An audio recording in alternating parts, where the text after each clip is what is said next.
Hi guys, welcome to this channel. Today we are going to talk about how to introduce yourself. We will learn what to say when people ask you, "Tell me about yourself, please." By the end of the video, you will learn how to introduce yourself properly in English, what to say if you are at the job interview, and I will tell you one icebreaker that will help you to build connections. So, if you're interested, keep watching. And before we continue, if you want to learn English, subscribe to this channel. Step number 1, greetings. Of course, we start with greetings. It can be something very basic like hello, good morning, good afternoon, good evening. Just keep in mind that good night is only used to say goodbye. So if you meet someone late in the day, remember to greet them with good evening. Good night, everyone. There are some rules. You need to smile, be confident, and make eye contact. And if you are at the meeting or with the client, it's polite to say, "Thank you for giving me this opportunity to introduce myself."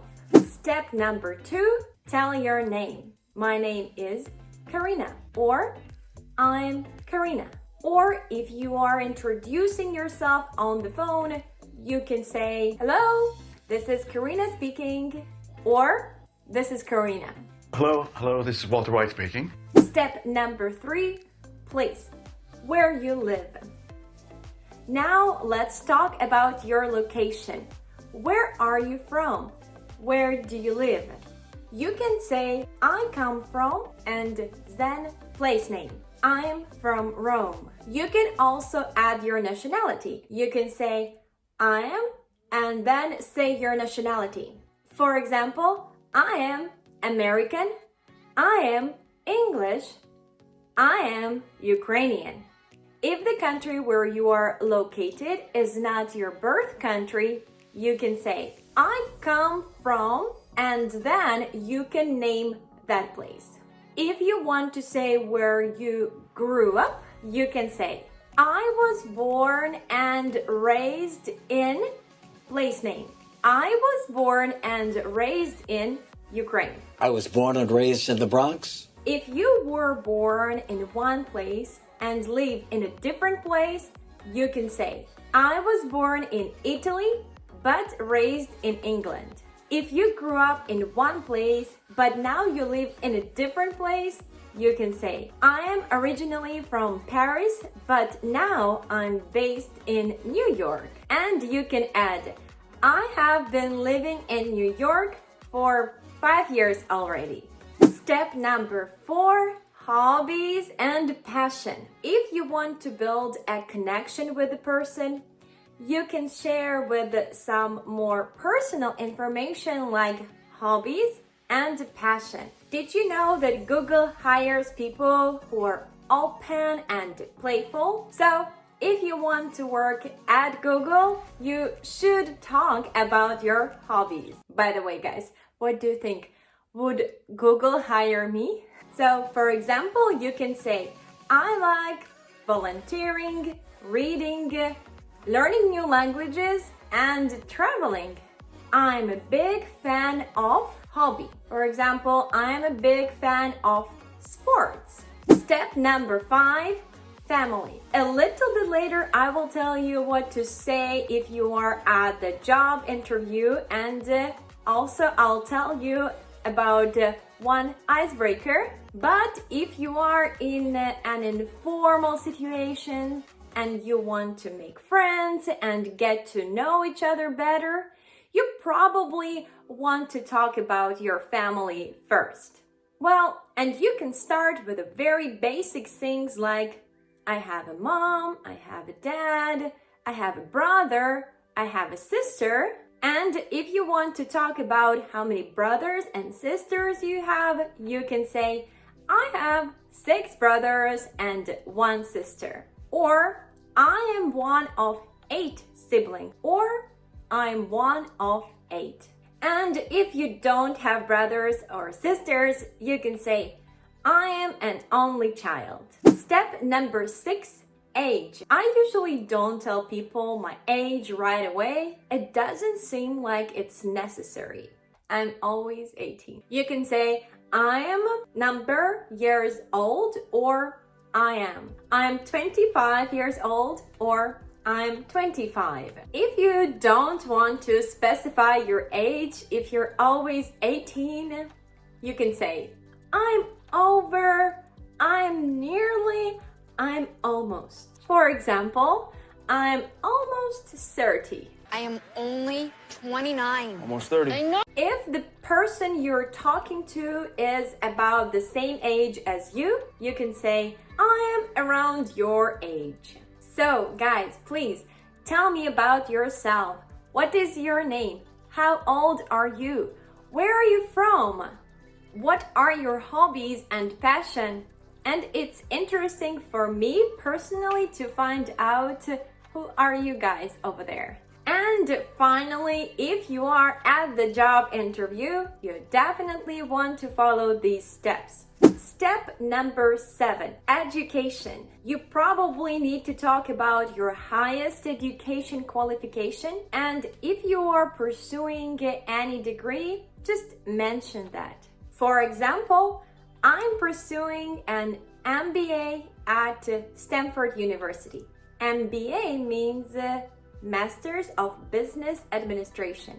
Or I'm currently taking a course in subject. I'm currently taking a course in math.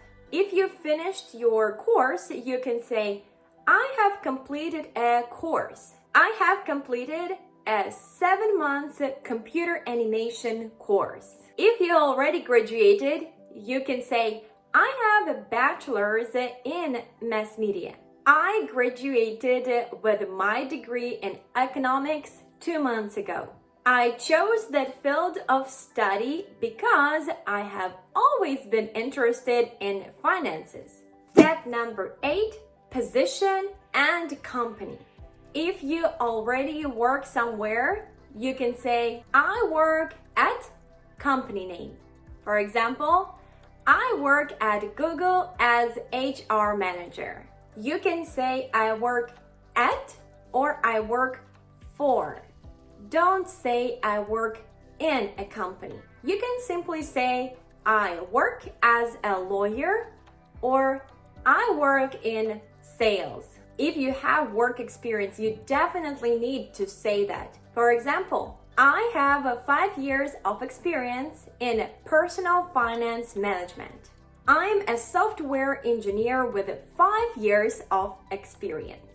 You can mention your professional, academic, and work achievements. You should show them why you are a good fit for this job. For example, for the last 3 years, I have been a sales manager at Google, and our team was awarded the best sales team of the year. I was part of the research project on how technology impacts and changes people in modern society. Rules: be enthusiastic about your work if you are at the job interview.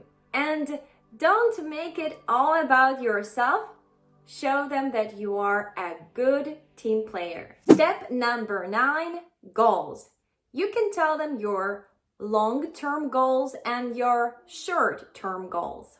For example, after 10 years, I want to start my own business. And you can say it as your long-term goal. If you have other ideas about short-term goals or long-term goals that should be said at the job interview, please comment down below. That can help all of us. Step number 10, strengths. You can just mention your professional strengths, which should be useful to the organization. For example, I'm a quick learner. I am a very hard-working individual. I have always considered myself to have a strong work ethic. I always aim to meet deadlines. I'm highly adaptable to changes. And finally, my favorite part, This is the icebreaker that I have promised you. Step number 11, interesting or fun fact. Whether you are at the job interview or meeting someone new for the first time, revealing fun or interesting fact about yourself can be a great icebreaker. But sometimes it can be hard to think of these things on the spot right away. You may be asking yourself, what are some fun facts about me? How about you? Anything interesting? Well, it can be almost anything. You can talk about your hobbies, your talents, and even about your pet, if you have it, of course. For example, a hobby that I will never be able to give up is photography. I can speak 3 languages and French was the hardest to learn. Well, I can speak 3 languages too. I can speak Ukrainian, Russian, and English. Or I have visited 15 countries so far. Now you have so many things to talk about when you introduce yourself. And this is how my self-introduction would look like. Good morning. My name is Karina. I'm a foreign economic activity graduate from Ukraine. Currently, I work as a teacher and as an interpreter. I am fond of traveling and I'm very interested in learning new things. And if you want to practice, I will give you this opportunity. This is your homework. Write your introductions in the comments down below. I would love to read all of them. Don't forget about an interesting fact about yourself. Thank you so much for watching this video up to the very end. If you like this video, please press the like button to let me know about this and subscribe to this channel if you want to learn English. And remember, I'm waiting on your self-introductions. See you soon. Bye.